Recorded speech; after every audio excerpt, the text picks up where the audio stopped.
Hello everyone, good evening and welcome to Roma Theory. Juventus nil, Roma nil. It ends as a draw at the Allianz Stadium in Turin. This is my match reaction. As always, we're going to get through all the different comments and opinions that I have on this game. Let me know yours in the comments down below in the live chat. Let me know your opinions, your thoughts, your impressions on the starting lineup. A brave starting lineup.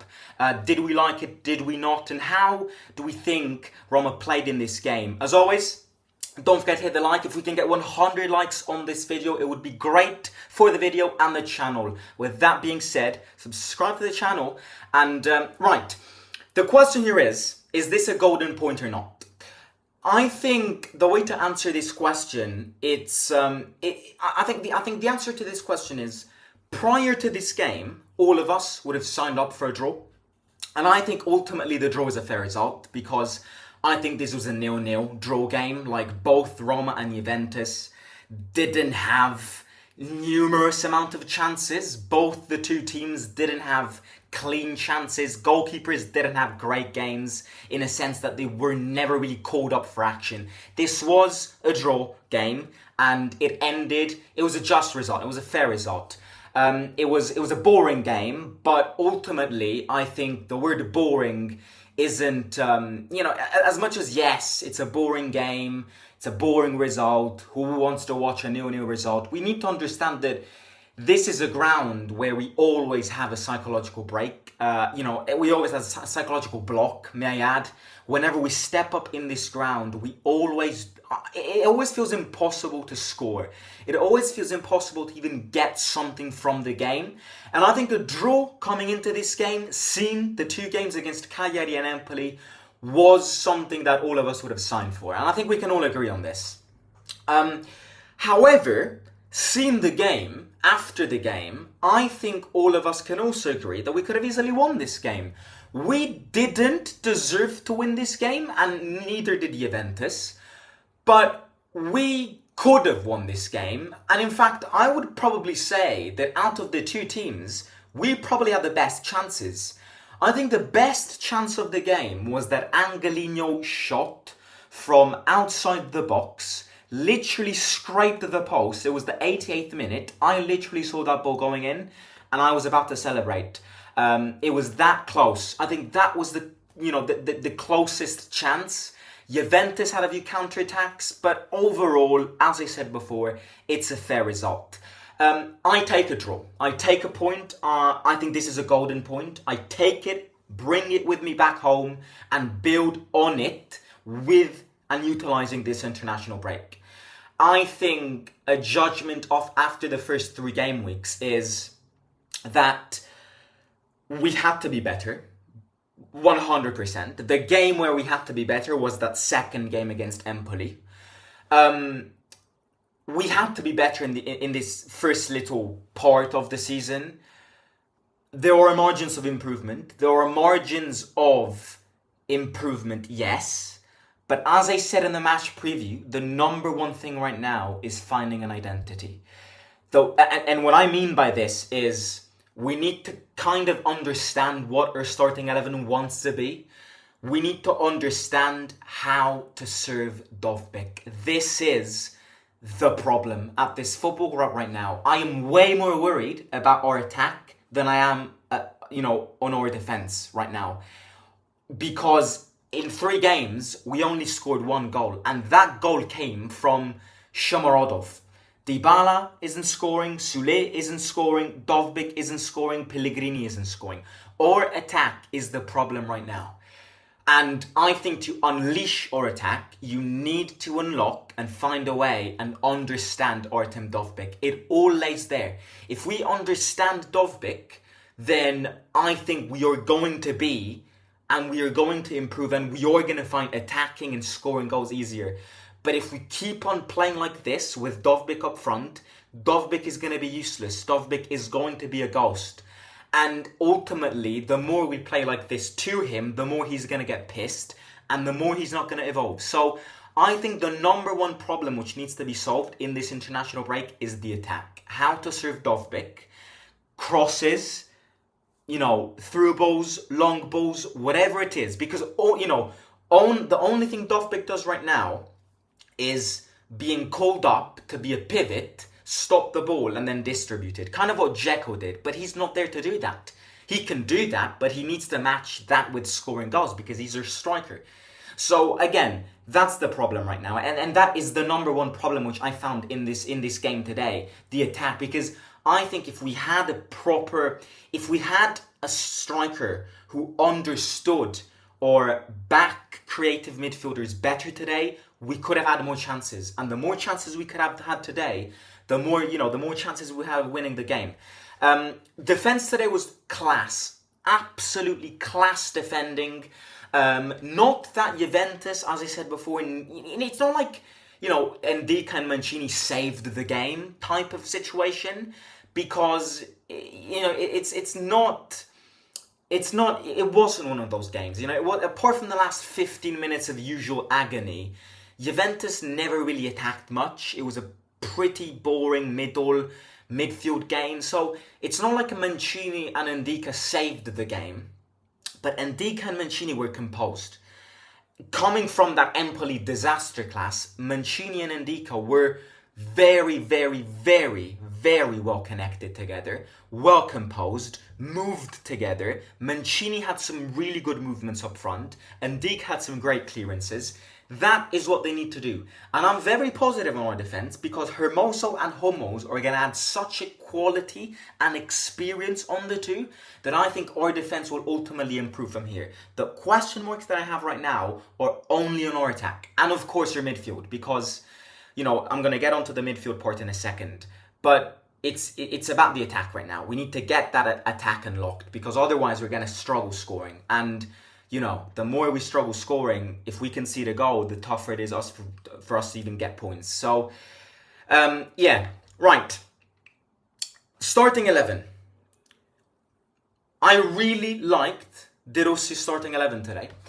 I normally have a few issues with the starting 11. I had nothing against it. I think it was a smart starting 11. I think it was a perfect starting 11 for such a game.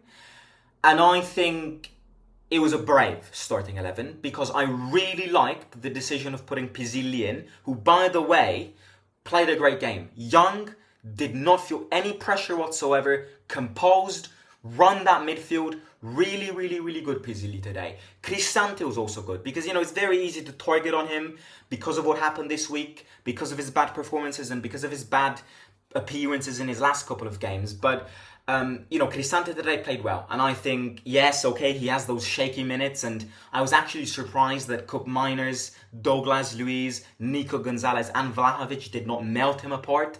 But Cristante today was good, he was solid. Pellegrini still a bit meh, in a sense that, as I always say, he tries to be everywhere but he's nowhere. He tries to be useful by trying to run everywhere, but he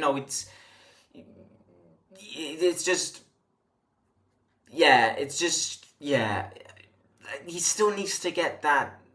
I don't know what it is, but it's this concept of wanting to do a lot but not really managing to do anything, which I think is what Pellegrini is getting wrong. But yeah, Cristante really well. I have to agree. Cristante played well today.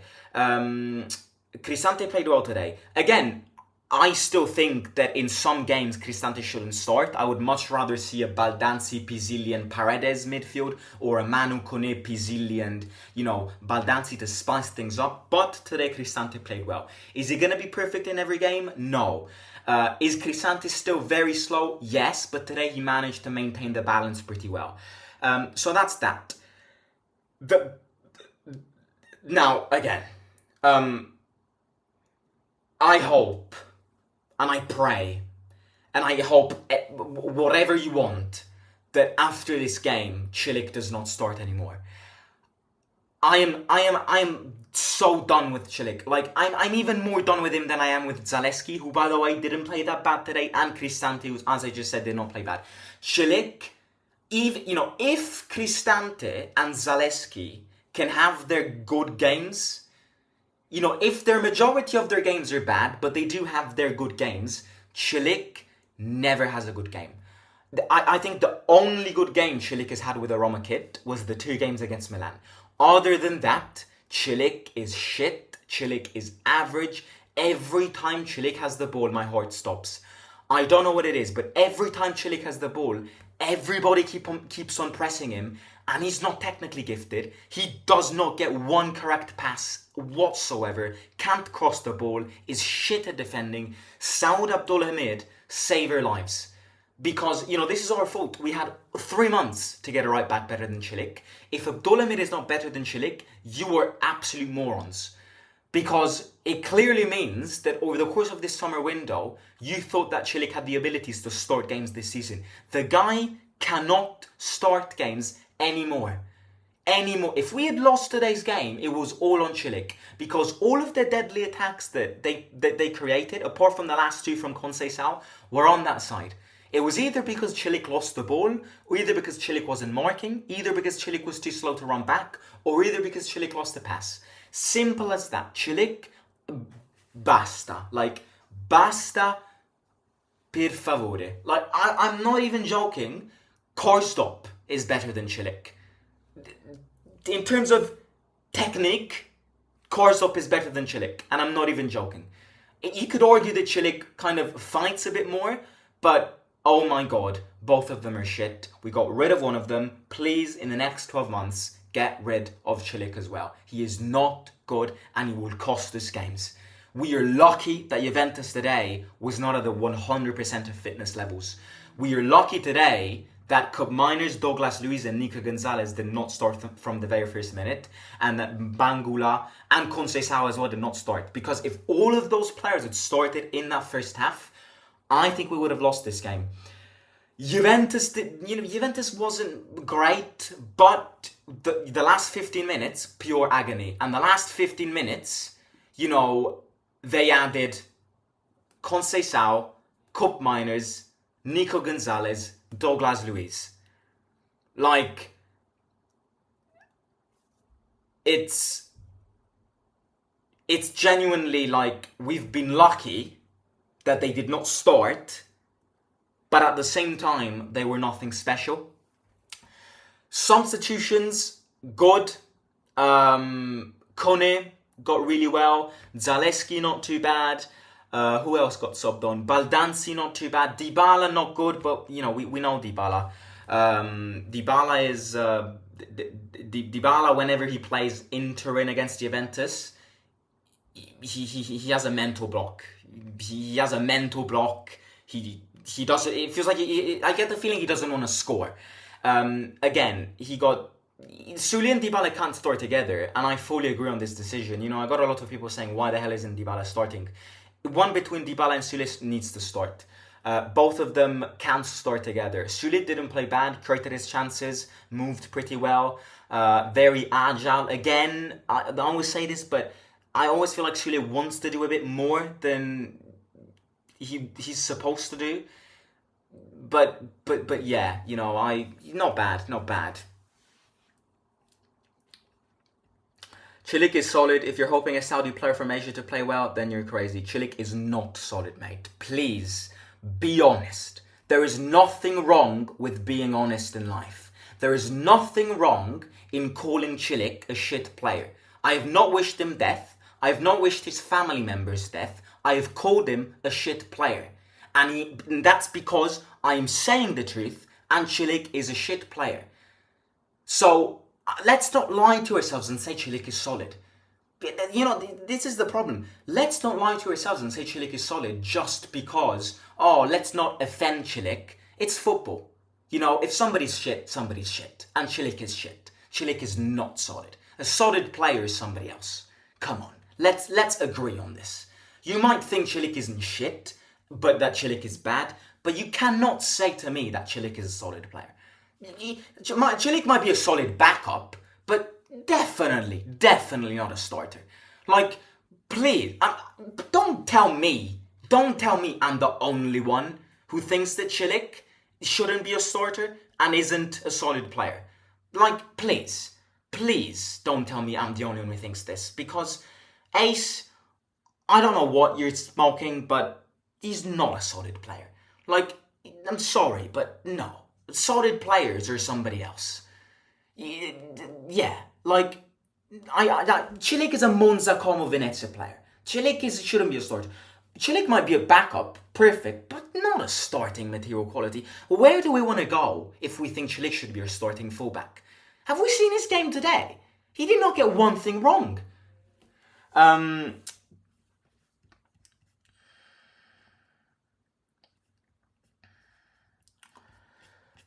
But yeah, look, I think coming into this international break, a lot of players are going to leave. The Italian players, luckily, won't have many call-ups because all of them have been terrible at the Euros. What I want to see in this friendly game, in this international break, is I want to see the team uniting even more and working on that chemistry. Because this game was better than the Empoli game, and this game was better than the Cagliari game. So it's kind of like, we're building. We need an international break. I don't want an international break, but I think it's a useful international break to regroup, recollect, you watch these last 3 games, understand what went wrong, and ultimately, as I said at the start, understand what our starting 11 needs to be and how we want to play, formation-wise, player-wise, decision-wise. Another thing here, the other thing here is, and, kind of responding to the comment, yes, Simo, but Didier loves Chilik. Didier doesn't hate Chilik, but Didier doesn't love Chilik. The reason why Didier is forced to start with Chilik is because he wasn't backed in how he wanted in the transfer window. Because Saud could be great, but Saud isn't ready because he joined last week and had to fly back to Saudi to solve some bureaucratic stuff. And Bouba Sangare is a 16-year-old. So it's not like Didier loves Chilik. It's that Didier hasn't been backed to replace Chilik. It's as simple as that. So I think the problem here is moving into this international break and not wanting to see after the international break is not being scared to make decisions like the Pizzilli decision today. Having the balls, Paredes isn't fit. Paredes made us lose that game against Empoli. He's going to be benched the next game. That is what I want to see from De Rossi more. And I'm sure he's going to implement more of this because De Rossi is not scared. If De Rossi's got balls. So what I want to see even more is not being scared of benching your friends or the flags of Roma. Because there are no flags in the current Roma team. Pellegrini isn't a flag. If Pellegrini deserves to be benched, Pellegrini needs to be benched and Baldanzi needs to be on. That is something which I don't want to see. Because I think if Baldanzi, Pizzilli and some of these players had sorted against Empoli, we might have actually won that game. So in order to not repeat the same mistakes and fall in the same trap, it's as simple as this. Don't be scared. Don't be scared to make stupid decisions. Be brave and ultimately work on your identity. So that's that. Right, yo, I'm not going to be here very long because my parents are sleeping in that room and I've got some friends in the other room. So I'm going to go there. So yeah, it was a quick match reaction. If you haven't already, please do hit the like, subscribe to the channel. If we can get 100 likes on this video, even more, it would be great. Trust me, we're going to be better after the international break. We've bottled many chances. We're still very down below on the league table, but you do not look at the league table right now. Be patient, be faithful, and we'll be better, and trust the process. Hit the like, subscribe to the channel. I will catch you tomorrow. I'm sorry if I haven't read many comments, but I just need to end this. I'll read comments tomorrow, I promise. So be back tomorrow. Let me know your comments in the comments down below, your little match reactions, man of the match, and all of that. And I will catch you soon. Simo out.